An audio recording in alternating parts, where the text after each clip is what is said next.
NEET pass आता है तो डर लग रहा है हाँ कि this is an examination, it is not bigger than your life. आपके जीवन से बड़ा नहीं है, आपका जीवन बहुत खूबसूरत है, आपका जीवन आगे बहुत बड़ा है बेटा। कभी डिमोटिवेटेड फील करते हो बेटा, फैमिली से बात किया करो, परिवार से बात किया करो, फैमिली हमेशा आपके पास रहेगी, फैमिली हमेशा आपकी सुनेगी। कि रिवीजन करना कैसे है प्लान, उसकी तैयारी कैसे कर सकते हो आप। तो जो अच्छा प्रिपेयर्ड है उसी पे टाइम लगाओगे, तो जो वीक प्रिपेयर्ड है बेटा उस पे फोकस नहीं कर पाओगे। वीक टॉपिक्स को पहले निकालो। तो एक दो बातें जो मैं आप लोगों से कहना चाहती हूँ बेटा, जनवरी खत्म हो गया है, फरवरी बहुत ही छोटा मंथ है, 29 डेज का है, और फिर आपके पास मार्च है और आपके पास अप्रैल है। आप मेरी बात पहले ध्यान से सुनिए बेटा। कुछ बातें, जैसे जैसे नीट का डेट पास आता है तो बहुत जेन्युइनली बेटा, जेन्युइन फीलिंग है एक स्टूडेंट के बिहाफ पे। अगर मैं सोच के देखूं तो बहुत ही जेन्युइन बात है कि मैम डर लगता है। ऑफ कोर्स बेटा, आपने इतनी टाइम से प्रिपरेशन करी है, हो सकता है किसी का फर्स्ट ड्रॉप हो सकता है, किसी का बेटा 2 ड्रॉप हो सकता है, किसी का 3 ड्रॉप हो, तो डर लगना बहुत ही लाजमी है।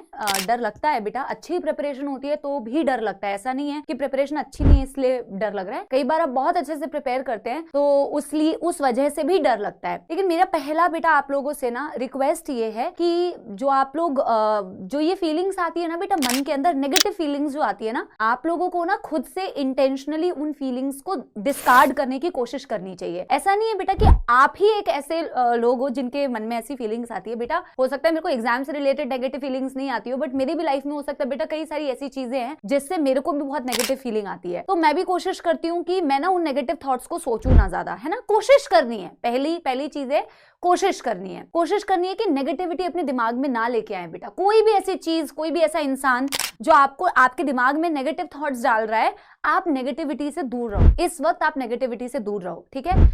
आप सिर्फ बेटा फोकस करो, क्योंकि ना जब आप बहुत नेगेटिव थॉट्स रखते हैं बेटा तो आपकी प्रिपरेशन अफेक्ट होती है। और ये जो लास्ट के बेटा 3 महीने हैं, जिसमें फरवरी का बहुत छोटा सा मंथ है, इनमें आपको अगर पॉजिटिवली 100%, मोर देन 100% देना है तो आपको उन सारी बाधाओं को जबरदस्ती बेटा उठा के अलग करनी पड़ेगी, खुद से अलग करनी पड़ेगी, ठीक है। पहला काम आपका ये है बेटा। आप लोगों से एक ही बात कहूंगी, डरो मत। फीलिंग्स आती है, बहुत नेगेटिव ख्याल आते हैं, डर भी लगता है, लेकिन उस डर को ओवरकम करना है। एग्जाम तो होना ही है बेटा। आप डरोगे, आप नहीं डरोगे, आप सोचोगे, आप नहीं सोचोगे, एग्जाम तो होना है ना। एग्जाम की डेट तो कोई चेंज नहीं कर सकता, अनटिल अनलेस ऐसा कुछ हो जाए कोई चेंज नहीं कर सकता, वो तो होगा ही। तो बेटा जबरदस्ती अपनी प्रिपरेशन को पता है खराब क्यों करना। आपने इतनी अच्छी तैयारी करी है, डर से ना बेटा चीजें अच्छी तो नहीं होती है, डर से चीजें खराब होती हैं। उन फीलिंग्स को ओवरकम करो। और एक बात बेटा मैं आप लोगों से कहूंगी, जो मैं कल भी यूट्यूब वाले लेक्चर में कह रही थी, कि दिस इज एन एग्जामिनेशन,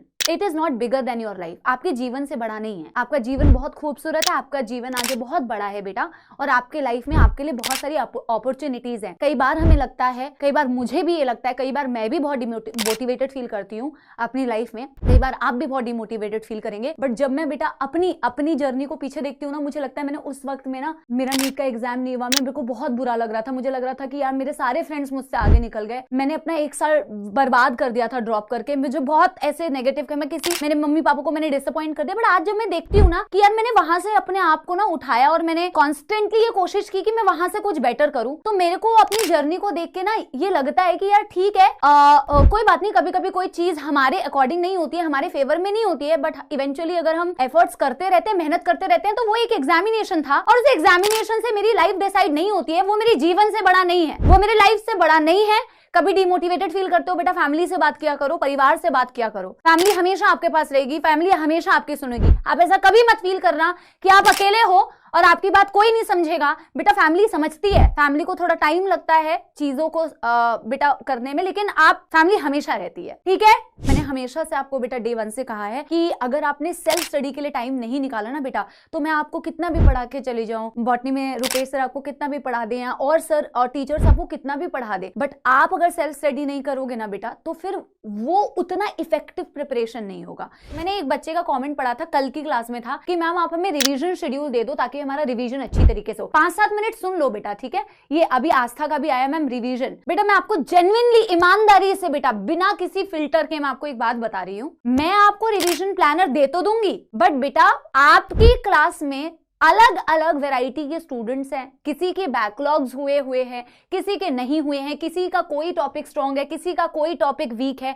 तो बेटा मैं अगर एक स्टैंडर्ड रिवीजन प्लानर दे दूंगी वो 100% स्टूडेंट्स के लिए इफेक्टिव नहीं होगा बेटा। तो आप मेरे से रिवीजन प्लानर अगर मांगेंगे ना बेटा, तो मैं आपको ईमानदारी से बताऊं, हो सकता है कि वो किसी बच्चे के लिए फायदेमंद हो सकता है आपके लिए फायदेमंद ना हो, लेकिन मैं आपको एक चीज बोल सकती हूँ कि रिवीजन करना कैसे है, प्लान उसकी तैयारी कैसे कर सकते हो आप। जैसे कि अभी बेटा आपकी नंबर ऑफ क्लासेस 4 हो जाएंगी, है ना, तो आपने क्लास तो अटेंड करना ही है। प्लस बेटा आप जैसे फॉर एग्जांपल ना जूलॉजी में टॉपिक्स निकाल लो कि अभी तक हमारे 11th के ये टॉपिक्स हुए हैं, आपको बेटर पता होगा कि इनमें से ना आपके कौन से ऐसे टॉपिक्स थे, कौन से ऐसे चैप्टर्स थे जो वीक थे, ऐसे कौन से चैप्टर्स थे जो आपके वीक थे।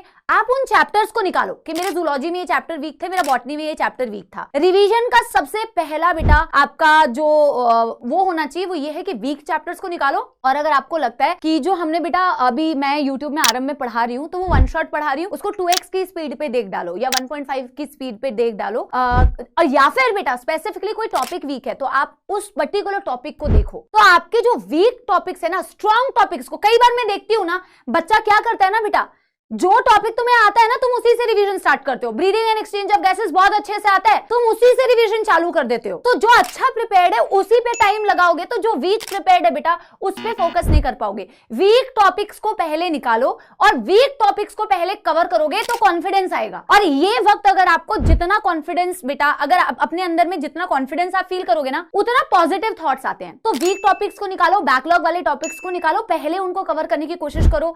बट बेटा नीट से पहले हर एक चैप्टर ऐसा होना चाहिए जिसको आपने रिवाइज किया है। अगर आपको लग रहा है आपने 11th बहुत बढ़िया तरीके से मैम के साथ बैच में कवर की है, तो मैं उन बच्चों के लिए सजेस्ट करूंगी कि एनसीईआरटी पढ़ो बार बार। कहीं लग रहा है कि एनसीईआरटी का मैम मैंने ना टारगेट बना लिया है कि मेरे इस वीक में ना मैं जूलॉजी के इन चैप्टर्स को रिवाइज करूंगी, बॉटनी के इन चैप्टर्स को रिवाइज करूंगी, फिजिक्स में ये, केमिस्ट्री में, तो ये बायो के चैप्टर्स को रिवाइज करने के लिए एनसीईआरटी बार बार पढ़ो। मैंने आपको कई दफा दिखाया है नीट में एनसीईआरटी के बाहर अभी कुछ नहीं आ रहा है, आप एनसीईआरटी को उठा के रिवाइज करो। ठीक है, मेरी बात समझ गए? यस।